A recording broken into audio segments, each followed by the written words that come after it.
عقائد و اعمال کی اصلاح کے لیے، دینی اور شرعی معلومات کے لیے، اکابرین کے بیانات سننے کے لیے، درس تفسیر، ترجمہ قرآن، درس حدیث و فقہ، مسائل شرعیہ اور سوال و جواب کے لیے ہمارے چینل ضیاء اسلام نیٹ ورک کو سنیں اور اسے سبسکرائب کریں۔ اگر پسند آئے تو لائک کریں، کمنٹ کریں اور شیئر کریں۔ جزاک اللہ خیر۔ درس تفسیر قرآن کی اس مجلس میں شریک ہو رہے ہیں۔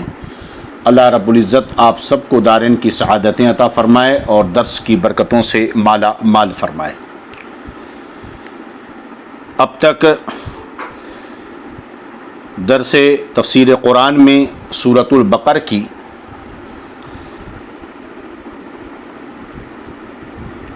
26 آیتوں کی تفسیر ہو چکی ہے۔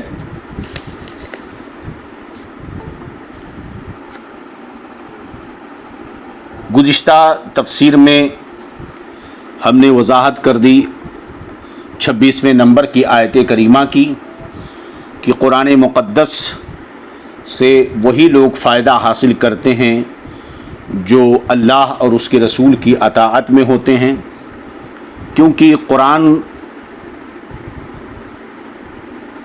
سے گمراہ ہونے والے وہ لوگ ہیں جن کے بارے میں فرمایا وما یضل بہ الا الفاسقین، کہ اس سے انہیں گمراہ کرتا ہے جو بے حکم ہیں، یعنی اللہ کے حکم سے باہر نکل جاتے ہیں۔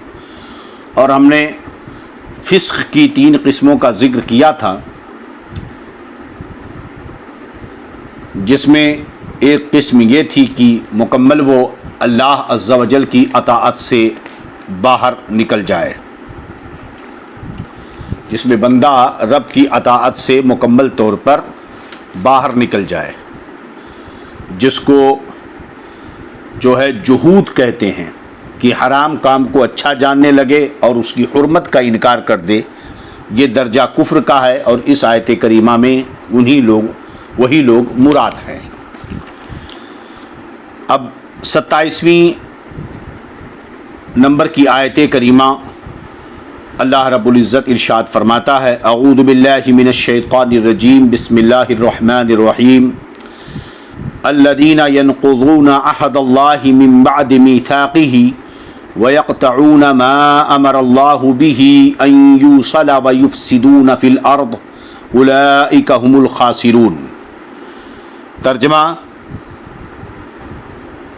الذین ینقضون عہد اللہ، وہ جو اللہ کے عہد کو توڑتے ہیں، من بعد میثاقہ، پکا ہونے کے بعد، جو لوگ جو اللہ کے عہد کو توڑتے ہیں پکا ہونے کے بعد، وَيَقْطَعُونَ مَا أَمَرَ اللَّهُ بِهِ أَن يُوصَلَ، اور کاٹتے ہیں اس چیز کو جس کے جوڑنے کا خدا نے حکم دیا ہے، وَيُفْسِدُونَ فِي الْأَرْضِ، اور زمین میں فساد پھیلاتے ہیں، أُولَئِكَ هُمُ الْخَاسِرُونَ، وہی نقصان میں ہیں۔ وہی لوگ کہاں ہیں؟ نقصان میں ہیں۔ اب یہاں پر عہد سے مراد کیا ہے؟ اس آیت کریمہ میں عہد سے مراد کیا ہے؟ یاد رہے کہ عہد اور میثاق دونوں ہم معنی ہیں، دونوں کے ایک ہی معنی ہیں۔ اور آیت کریمہ میں کیا ہے؟ ینقضون عہد اللہ من بعد میثاقہ، اور یہ من بعد میثاقہ میں جو ضمیر ہے یہ عہد کی طرف لوٹتی ہے۔ تو کیا ہوا؟ جو لوگ اللہ کے عہد کو توڑتے ہیں، اس عہد کے، جو اللہ کے عہد کو توڑتے ہیں، من بعد میثاقہ، اس عہد کے بعد، کیونکہ میثاق کے معنی بھی وہی ہیں جو عہد کے معنی ہیں، تو دونوں کا معنی ایک ہے۔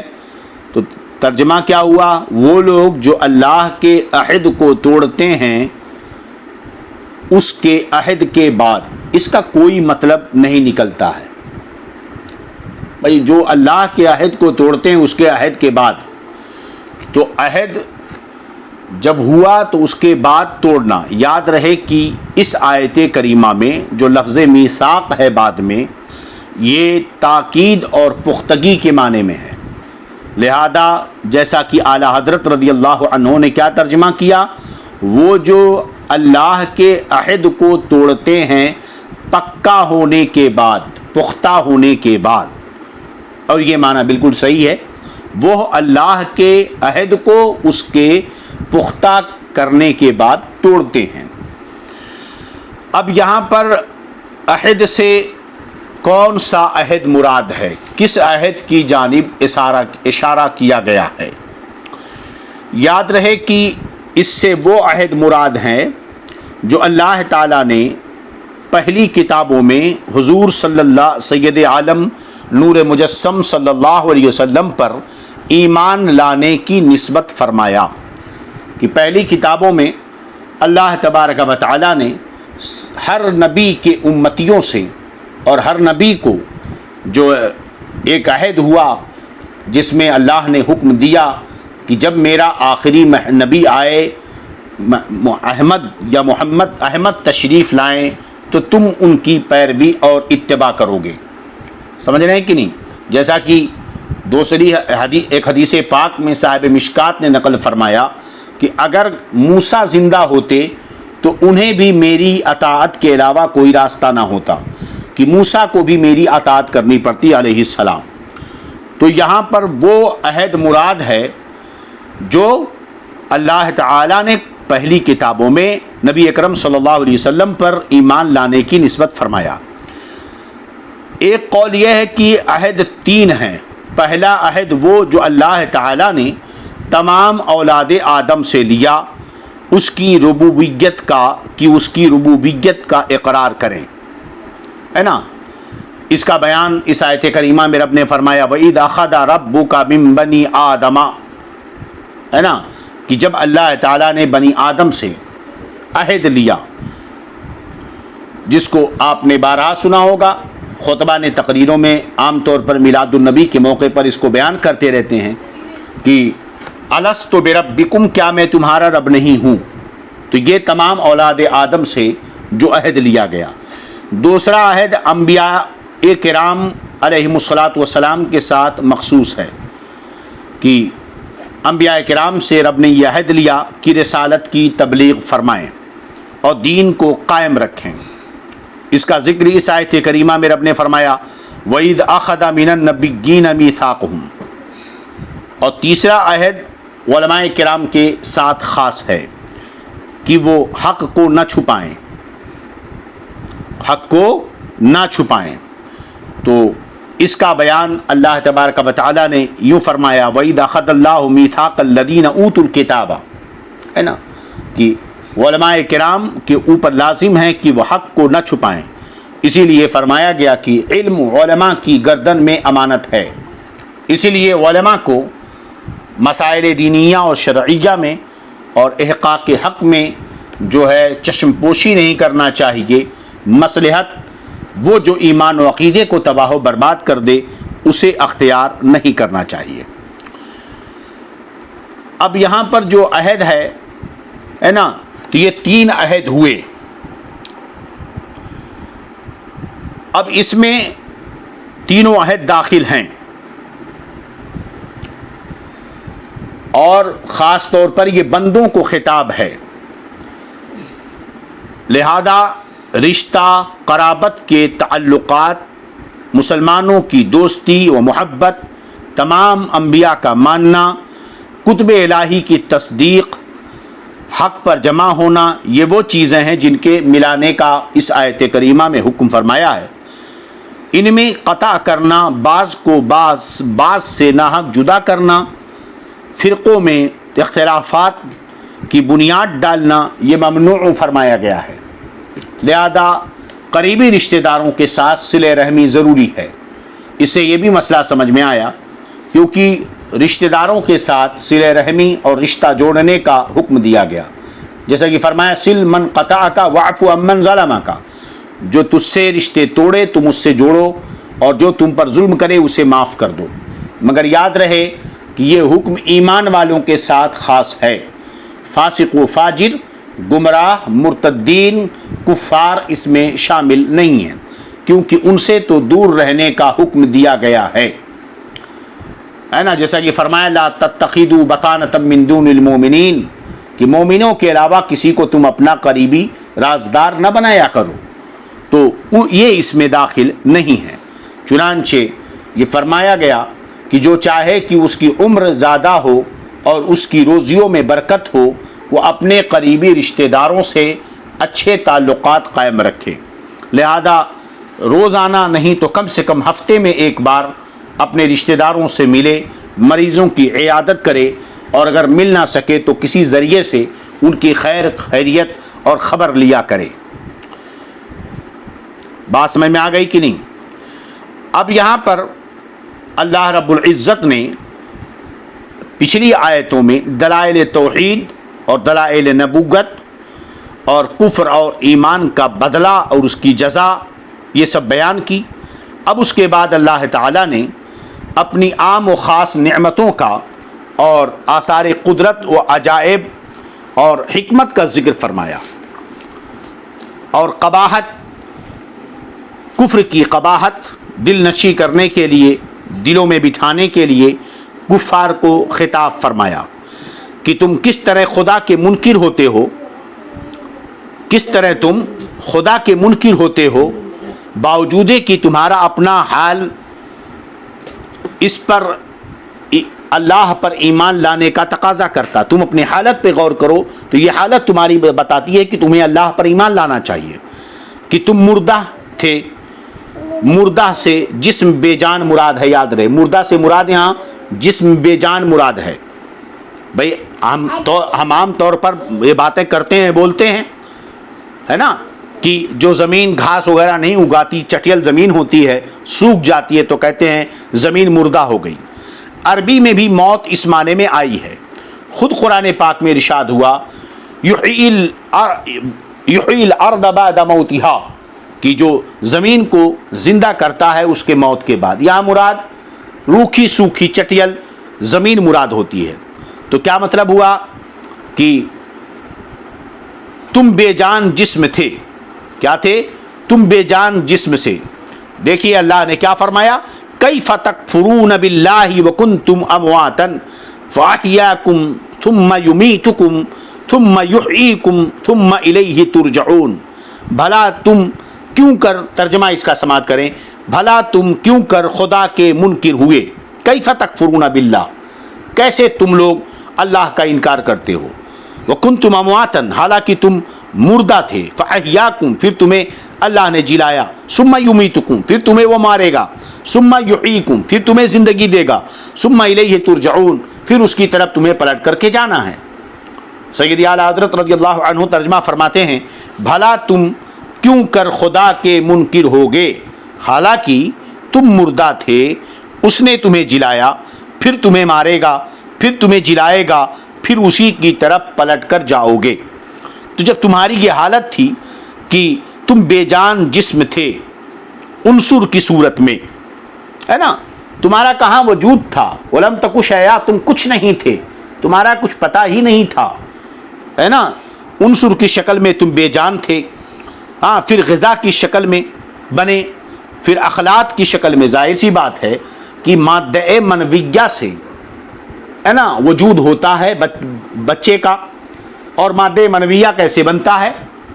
جب انسان غذا کھاتا ہے، کھانا کھاتا ہے، پھر وہ عنصر یعنی ان سب کھانوں کو کھاتا ہے، کس سے کیا ہوا، بہرحال وہ جسم میں گیا، پھر وہ اخلاق کی صورت اختیار کی اس نے، کہ وہ پہلے آپ نے اسے پکایا، پھر منہ میں گیا، پھر چبایا، پھر حلق کے نیچے اتارا، پھر پیٹ میں گیا، معدے نے وہاں چکی کا کام کیا، پھر اسے پیسا، اس کے کئی حصے ہوئے، کچھ حصہ بلغم بنا، ہاں، کچھ پت بنا، کچھ حصہ صفرا بنا، کچھ حصہ سودا بنا، کچھ کالا خون بنا، اور کچھ پتلے خون، کچھ اکثر حصہ فضلات کی شکل میں معدے میں چلا گیا، جہاں جو ہے گندگی جمع ہوتی ہے، پانی کچھ نکلا جو پیشاب کی تھیلی میں گیا، اور خون بنے تھوڑا جو دل کے اندر گیا، پھر دل میں جانے کے بعد وہ فلٹر ہوا، ایک دل کے دونوں کھانوں سے، ایک کھانے سے دوسرے کھانے میں گیا، پھر وہاں سے دل نے پمپنگ کی، جو ہے وہ چلا دھڑکا، پھر وہ خون جسم کے اندر پھیلا اور پھر انہی خون کے ہزاروں قطروں سے مل کر کہیں مادہ منویات تیار ہوا. تو یہ اخلاق کی شکل میں جو ہے تمہاری شکل ہوئی. ہاں پھر اس کے بعد نطفہ کی حالت میں اس نے تم کو جان دی، زندگی فرمائی، ہے نا. وہ سورہ یاسین شریف آپ پڑھیں تو آخری حصے میں اللہ فرماتا ہے اولم یر الانسان انا خلقناہ من نطفۃ فاذا هو خصیب مبین وضرب لنا مثلا ونسی خلقہ قال من یحیی العظام وهی رمیم. اللہ فرماتا ہے اولم یر الانسان انا خلقناہ من نطفۃ فاذا هو خصیب مبین. انسان کو دیکھو، ہم نے اسے ایک پانی کے ناپاک قطرے سے بنایا، وہ اتنا بڑا جھگڑالو ہے. وضرب لنا مثلا، ہماری تخلیق کی کہاوتیں بیان، مثالیں بیان دینے لگا، ضربیں دینے لگا. وضرب لنا مثلا ونسی خلقہ، اور اپنی پیدائش بھول گیا. قال من یحیی العظام وهی رمیم، کہتا ہے کہ ہڈیاں گل سڑ کر بوسیدہ ہو گئیں، خراب ہو گئیں، انہیں کون زندگی دے گا. تو پانی کے قطرے مادہ مرویہ میں پھر وہ پیٹ میں رحم میں ماں کے قرار پایا، تم کو جان دی، زندگی عطا فرمائی، پھر دنیا میں آئے، پھر عمر کی معیار پوری ہوئی، پھر تمہیں موت دے گا جو مدت ہے زندگی کی، پھر موت کے بعد قبر میں ایک وقت گزارنا ہوگا، پھر زندہ کرے گا، اب پھر موت دے گا، پھر زندہ کرے گا. اس سے یا قبر کی زندگی مراد ہے، اس سے یا قبر کی زندگی مراد ہے جہاں اس سے سوال ہوگا، جو اس کے لیے سوال کی زندگی ہوگی، یا حشر کی، پھر تم سے حساب و جزا کے لیے اس کی طرف لوٹ کر جانا ہوگا. اپنے اس حال کو جان کر تمہارا کفر کرنا نہایت عجیب ہے، عجب سا تمہارا حال ہے. بعض مفسرین نے ایک قول یہ بھی نقل کیا ہے کہ کیف تکفرون کا خطاب مومنین سے ہے، اور مطلب یہ ہے کہ تم کس طرح کافر ہو سکتے ہو، درحالے کہ تم جہل کی موت سے مردہ تھے، کہ پہلے تمہارے اندر جہالت تھی، جہالت ایک موت ہے، تم مردہ تھے. اللہ تعالیٰ نے تمہیں علم اور ایمان کی زندگی عطا فرمائی، اس کے بعد تمہارے لیے وہی موت ہے جو عمر گزرنے کے بعد سب کو آیا کرتی ہے. اس کے بعد وہ تمہیں حقیقی دائمی حیات عطا فرمائے گا، پھر تم اس کی طرف لوٹ کے جاؤ گے، اور وہ تمہیں ایسا ثواب دے گا جو نہ کسی آنکھ نے دیکھا، نہ کسی کان نے سنا، نہ کسی دل پر اس کا خطرہ گزرا ہے. تو دو قول ہے کہ اس میں کفار مخاطب ہیں، اور یہ کہ اس سے مومنین کے لیے بھی خطاب ہے کہ کفار کو ان کی حالات دیکھنے چاہیے. یہ حالات تقاضا کرتے ہیں کہ بندہ اپنے رب کا انکار نہ کرے. یاد رہے کہ اموات، یہ اموات میت سے بنا ہے، جس کے دو معنی ہیں، بے جان ہونا، دوسرا معنی ہے زندہ ہو کر مر جانا، زندہ ہو کر مر جانا. تو کیف تکفرون باللہ وکنتم امواتن میں جو اموات کا لفظ ہے، یہاں پر زندہ ہو کر مر جانا یہ معنی مراد نہیں ہے، بلکہ پہلا معنی مراد ہے وہ کیا، بے جان ہونا. یعنی انسان کی اس حالت کا یہاں پر بیان ہے جب وہ اپنے باپ کی پیٹھ میں بشکل نطفہ کے تھا، صلب پدر میں، باپ کی ریڑھ میں وہ نطفے کی شکل میں تھا. چونکہ مطلقاً بے جان جسم کو مردہ بول دیتے ہیں، جیسا کہ ہم نے ابھی آپ کو بتایا. یاد رہے کہ یہاں ماں کے پیٹ میں جب نطفہ پڑتا ہے تو وہاں تو اس کو زندگی مل جاتی ہے، تو اس حالت کا یہاں بیان نہیں ہے، بلکہ باپ کے پیٹھ میں جو پوزیشن ہے اس کا ذکر ہے. اب یہاں پر کیفا یہ تعجب کے لیے ہے، اور یہ تعجب رب کی طرف سے نہیں بلکہ بندوں کی طرف سے ہے. سمجھ رہے ہیں کہ نہیں؟ یا تو توبیخ کے لیے، ڈانٹ پھٹکار کے طور پر ہے. کیفا استفہام، کیفا استفہامیہ یہاں پر یہ تعجب کے لیے ہے یا توبیخ یعنی ڈانٹ و پھٹکار کے لیے. تو تعجب کا اگر معنی لیں گے تو اس کی نسبت اللہ کی طرف نہیں، یعنی بندوں کی طرف نسبت کرتے ہوئے تعجب کے معنی میں ہوگا. اور اگر اس کو توبیخ کے معنی میں لیتے ہیں، ڈانٹ پھٹکار کے، تو یہ اپنے معنی پر ہے کہ اللہ رب العزت کی طرف سے توبیخ ہے. اچھا، یاد رہے کہ کیف تکفرون باللہ وکنتم امواتا فاحیاکم ثم یمیتکم ثم الیہ ترجعون، پھر اسی کی طرف تمہیں لوٹ کر کے جانا ہے.